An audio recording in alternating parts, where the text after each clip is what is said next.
গোটা রাজ্যের নিরিখে সিপিআইএম এর একটা আসনও জেতার মতো জায়গা আছে বলে আমি মনে করি না।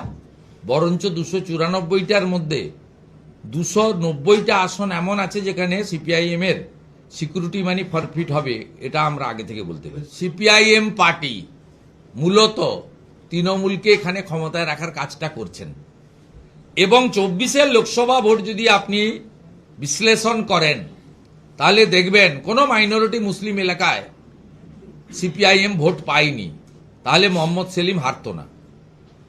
আপনারা উল্টে দেখবেন যাদবপুরের সৃজন বাবু থেকে দমদমের সুজন বাবু প্রত্যেকেই এমন প্রায় 11 থেকে 12টি লোকসভা আসন রয়েছে মূলত হিন্দু ভোট এবং রাষ্ট্রবাদী ভোটারদের যারা মৌলবাদ, জঙ্গিবাদ এবং অ্যান্টি ন্যাশনাল অ্যাক্টিভিটিজকে আমরা মনে করি সমর্থন করে না, তাদেরকে নো ভোট টু বিজেপি এবং নানাভাবে আমরা ঘুরে দাঁড়াচ্ছি, আমরা ফিরে আসছি, আমরা দমদম জিতছি, আমরা ব্যারাকপুর জিতছি, আমরা যাদবপুর জিতছি, আমাদের শূন্য কাটছে, সেলিম সাহেব আমাদের জিতছেন, তার আসন তো পাক্কা হয়ে গেছে, এইসব নানা কথা বলে যারা তৃণমূলের হাত থেকে বাংলাকে বাঁচাতে চান তাদের একটা অংশকে বিভ্রান্ত করে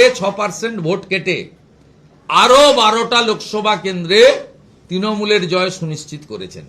আপনারা ভোট নষ্ট করবেন না, আপনারা নো ভোট টু মমতা করুন এবং ভারতীয় জনতা পার্টি বিশ্বাসযোগ্য এবং প্রকৃত বিকল্প, এটা ইতিমধ্যে প্রমাণিত। গোটা রাজ্যের নিরিখে সিপিআইএম এর একটা আসনও জেতার মতো জায়গা আছে বলে আমি মনে করি না। বরঞ্চ 294টার মধ্যে 290টা আসন এমন আছে যেখানে সিপিআইএম এর সিকিউরিটি মানি ফরফিট হবে, এটা আমরা আগে থেকে বলতে পারি। উল্টে কংগ্রেস কোনো পকেটে, একটা দুটো পকেটে উত্তর দিনাজপুর, মালদাতে আছে। মুর্শিদাবাদে আমি তো দেখতে পাইনি, এবারে হবে কিনা জানি না। মালদাতে এবং উত্তর দিনাজপুরের দুটো একটা পকেটে, তাও ওখানকার লোকাল লিডারদের জন্য, not as a whole Congress.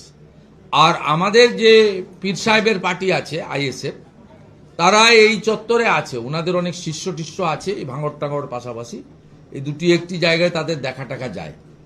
আর সার্বিকভাবে তো আমি দার্জিলিং থেকে দীঘা, কোচবিহার থেকে কাকদ্বীপ, লড়াইটা তো দেখছি সরাসরি নরেন্দ্র মোদীজির নেতৃত্বে বিজেপি একদিকে আর দুর্নীতিগ্রস্ত পিসিমণির নেতৃত্বে তৃণমূল অন্যদিকে।